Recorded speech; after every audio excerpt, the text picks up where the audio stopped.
ನಮಸ್ಕಾರ ಸ್ನೇಹಿತರೆ. ವೃಕ್ಷದ ಕೆಳಗೆ ಸಾವಿತ್ರಿಯು ಸತ್ಯವಾನನನ್ನು ಬದುಕಿಸಿದ್ದರಿಂದ ಇದಕ್ಕೆ ವಟ ಸಾವಿತ್ರಿ ವ್ರತ ಅಂತ ಹೆಸರು ಬಂತು. ವಟ ಸಾವಿತ್ರಿ ವ್ರತ ಪ್ರತಿ ಮುತ್ತೈದೆಯರು ಮಾಡಲೇಬೇಕಾದ ವ್ರತ. ಈ ವ್ರತದಿಂದ ಅಪಮೃತ್ಯು ಏನಾದರೂ ಇದ್ದರೆ ಪರಿಹಾರವಾಗುತ್ತದೆ. ಮನೆಯಲ್ಲಿ ಎಲ್ಲರಿಗೂ ಆರೋಗ್ಯ ಕೊಡುತ್ತದೆ. ಗಂಡನ ಆಯುಷು ವೃದ್ಧಿಯಾಗುತ್ತದೆ. ನಮ್ಮ ಹೆಣ್ಣು ಮಕ್ಕಳಿಗೆ ಗಂಡ ಒಬ್ಬರು ಆರೋಗ್ಯವಿದ್ದರೆ ನಮಗೆ ಅದೇ ಸ್ವರ್ಗ ಅಲ್ಲವೇ.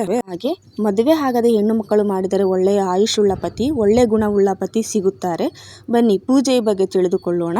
ಪೂಜೆಗೆ ಬೇಕಾಗಿರತಕ್ಕಂಥ ಸಾಮಗ್ರಿಗಳು ಎಲ್ಲರಿಗೂ ತಿಳಿದಿರೋ ಹಾಗೆ ಅರಿಶಿನ, ಕುಂಕುಮ, ಹೂವು, ಅಕ್ಷತೆ, ಐದೆಳೆ ದಾರ, ಎಲೆ, ಅಡಿಕೆ, ದಕ್ಷಿಣೆ, ನೇರಳೆ, ಮಾವು, ನೈವೇದ್ಯಕ್ಕೆ ಶುದ್ಧವಾದ ಜಲ, ದೀಪಗಳು, ಆರತಿಗಳು ರೆಡಿ ಮಾಡಿಕೊಳ್ಳಿ. ಗೆಜ್ಜೆ ವಸ್ತ್ರ ತಗೊಳ್ಳಿ, ಹಂಗೆ ರಂಗೋಲಿ ತಗೊಂಡಿರ್ರಿ.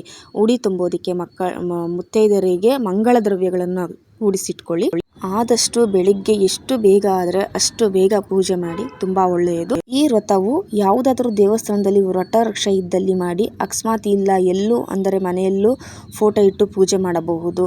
ಮತ್ತು ನಮ್ಮ ಮನೆಯಲ್ಲೂ ಫೋಟೋನೂ ಇಲ್ಲ ಅಂತ ಅಂದರೆ ಒಂದು ಮನೆಯ ಮೇಲೆ ಸತ್ಯವಾನ್ ಸಾವಿತ್ರಿ, ವಟವೃಕ್ಷ ಎಲ್ಲ ರಂಗೋಲಿಯಲ್ಲಿ ಬಿಡಿಸಿ ಸಹ ಪೂಜೆಯನ್ನು ಮಾಡಬಹುದು. ಈ ಪೂಜೆಯ ಸಂಕಲ್ಪವನ್ನು ನಾನು ಡಿಸ್ಕ್ರಿಪ್ಷನಲ್ಲಿ ಹಾಕಿರುತ್ತೇನೆ. ಮೂಲತೋ ಬ್ರಹ್ಮರೂಪಾಯ, ಮಧ್ಯತೋ ವಿಷ್ಣು ರೂಪಿಣೆ, ಅಗ್ರತ ಶಿವರೂಪಾಯ, ವೃಕ್ಷರಾಜಾಯ ತೇ ನಮಃ ಅಂತ ಪ್ರಾರ್ಥನೆ ಮಾಡ್ಕೊಳ್ಳಿ. ಇಲ್ಲಿ ಅಕ್ಷತೆ ಹಿಡಿದು ಕೈ ಮುಗಿದುಕೊಂಡು ಸತ್ಯವಾನ್ ಸಹಿತ ಸಾವಿತ್ರಿ ದೇವತಾ ಭ್ಯೋ ನಮಃ, ಆಹ್ವಾನಾರ್ಥೆ ಅಕ್ಷತೆ ಸಮರ್ಪಯಾಮಿ, ಆಸನಾರ್ಥೆ ಅಕ್ಷತಾಂ ಸಮರ್ಪಯಾಮಿ ಅಂತ ಹೇಳಿ, ಸತ್ಯವಾನ್ ಸಹಿತ ಸಾವಿತ್ರಿ ನಿಮ್ಮನ್ನು ಪೂಜೆ ಮಾಡುತ್ತೇನೆ ಬನ್ನಿ ಅಂತ ಕರೆದು ಕೂರಿಸುವುದು.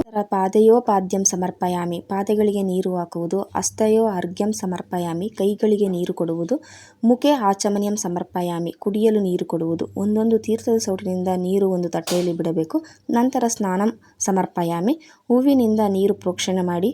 ವಸ್ತ್ರಂ ಸಮರ್ಪಯಾಮಿ, ಗೆಜ್ಜೆ ವಸ್ತ್ರ ಏರಿಸಬೇಕು. ನಂತರ ಗಂಧ, ಅಕ್ಷತೆ, ಅರಿಶಿನ, ಕುಂಕುಮ, ಹೂವು ಏರಿಸಿ ಧೂಪ, ದೀಪ, ನೈವೇದ್ಯಕ್ಕೆ ತಂದಿರತಕ್ಕಂಥ ಹಣ್ಣು ಹಂಪಲು ಎಲ್ಲ, ತೆಂಗಿನಕಾಯಿ, ಹಾಲು, ಹಣ್ಣು ಏನೇ ತಂದಿದ್ರು ಅದು ನೈವೇದ್ಯ ತೋರಿಸಿ ನಂತರ ಆರತಿ ಮಾಡಿ, ನಂತರ ಐದೆಳೆ ದಾರವನ್ನು ಮರಕ್ಕೆ ಸುತ್ತುತ್ತಾ 5 ಪ್ರದಕ್ಷಿಣೆ ಹಾಕಿ, ನಂತರ ಅಕ್ಷತೆ, ಹೂವು ಕೈಗೆ ತಗೊಂಡು ಮಂತ್ರಹೀನಂ ಕ್ರಿಯಾಹೀನಂ ಭಕ್ತಿಹೀನಂ ಜಗದೀಶ್ವರಿ ಯತ್ ಪೂಜಿತಂ ಮಯಾದೇವಿ ಪರಿಪೂರ್ಣಂ ತದಸ್ತು ಮೇ, ಅನಾಯ ಯಥಾಶಕ್ತಿ ಪೂಜಾಯ ಚ ಭಗವತಿ ಸರ್ವಾತ್ಮಿಕೆ ಶ್ರೀ ಸತ್ಯವಾನ್ ಸಾವಿತ್ರಿ ದೇವತಾ ಸುಪ್ರಸನ್ನ ಸುಪ್ರೀತಾ ವರದೋ ಭವತು ಅಂತ ಹೇಳಿ ಅಕ್ಷತೆಗಳು ಮರದ ಬುಡಕ್ಕೆ ಹಾಕಿ, ನಂತರ ಅಲ್ಲಿ ಬಂದಿರತಕ್ಕಂಥ ಮುತ್ತೈದೆಯರಿಗೆ ನೀವು ತೆಗೆದುಕೊಂಡು ಹೋಗಿರ್ತಕ್ಕಂಥ ಮಂಗಳ ದ್ರವ್ಯಗಳನ್ನು ಉಡಿ ತುಂಬಿ ನಮಸ್ಕಾರ ಮಾಡ್ಕೊಳ್ಳಿ.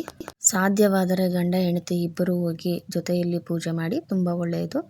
ಅಲ್ಲಿಗೆ ಹೋಗೋಕ್ಕಾಗದೇ ಇರೋರು ಮನೆಯಲ್ಲಿ ಈ ರೀತಿ ಸಿಂಪಲ್ಲಾಗಿ ಪೂಜೆ ಮಾಡ್ಕೋಬೋದು.